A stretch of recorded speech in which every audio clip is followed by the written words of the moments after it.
In Jujutsu Kaisen, some sorcerers survive injuries that should be instantly fatal. Gojo heals a destroyed brain. Sukuna regenerates entire limbs. Others recover from wounds that would kill any normal fighter. This ability is called reverse cursed technique. But despite how often we see it, most fans still misunderstand what it actually is. Because reverse cursed technique isn't just healing. It's the rare ability to turn cursed energy itself to something completely different. To understand reverse cursed technique, we first need to understand cursed energy itself. Cursed energy is born from negative human emotions: fear, anger, grief, hatred. That's why it naturally harms and erodes. When sorcerers fight, they reinforce their bodies with cursed energy. This increases durability and power. But this reinforcement doesn't heal injuries. If a sorcerer breaks an arm, cursed energy can protect it from further damage, but it cannot restore it. Because normal cursed energy is still negative in nature, stabilizes damage, it does not reverse it. So in the base system of Jujutsu Kaisen, damage is permanent during combat, unless something extraordinary happens.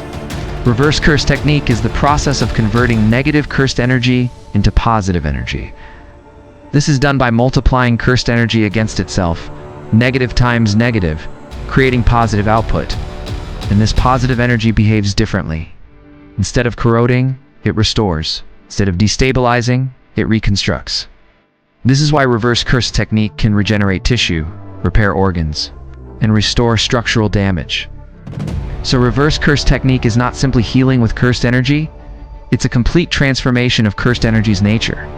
The user is essentially producing life-compatible energy from a system built on negativity. Creating positive energy sounds simple in theory, but in practice almost no sorcerers can do it, because reverse curse technique requires simultaneous dual flow control.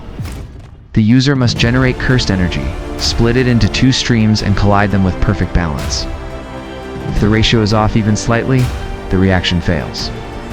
This is why most sorcerers can reinforce their bodies, but cannot heal damage. Reinforcement is like adding armor. Reverse curse technique is like rebuilding flesh at the cellular level. It requires microscopic precision of cursed energy control. That's why even high-grade sorcerers often cannot use it, and why those who can are considered elite. Only a few characters in Jujutsu Kaisen can use reverse curse technique effectively. Chokoyeri uses it primarily for medical healing. She can restore others' bodies, something extremely rare. Healing another person is harder than healing yourself, because the positive energy must be projected outward and remain stable inside another body. Yuta Okkotsu can also heal others. His enormous cursed energy reserves and fine control allow him to sustain reverse curse technique externally. Sukuna uses reverse cursed technique instinctively in combat. He regenerates continuously during battle, even after catastrophic injuries. When Sukuna loses limbs or suffers internal damage, he restores himself almost immediately. This makes him extraordinarily difficult to kill. And then there is Gojo Satoru. After nearly dying against Toji, Gojo awakened reverse curse technique at the edge of death. From that moment on, Gojo continuously runs reverse curse technique in his brain.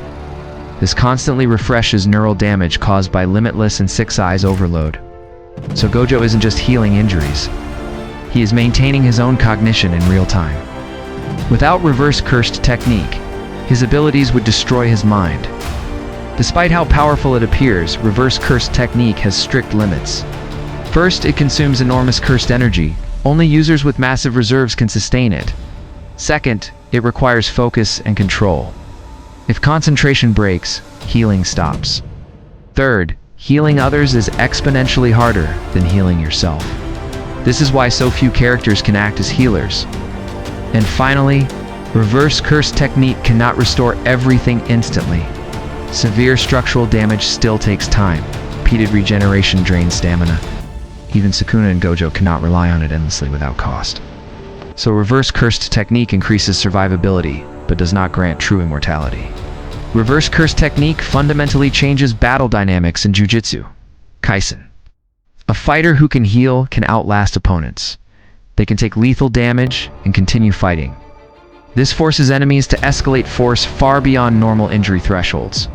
This is why battles involving Gojo or Sukuna become wars of overwhelming destruction. Because as long as reverse curse technique continues, damage alone is not enough. The opponent must either exhaust their energy or obliterate the body completely. Reverse curse technique isn't just a healing ability, it is the rare mastery of transforming cursed energy itself into restoration. It requires immense reserves, perfect control, and elite precision. That's why only the strongest sorcerers in Jujutsu Kaisen can truly use it.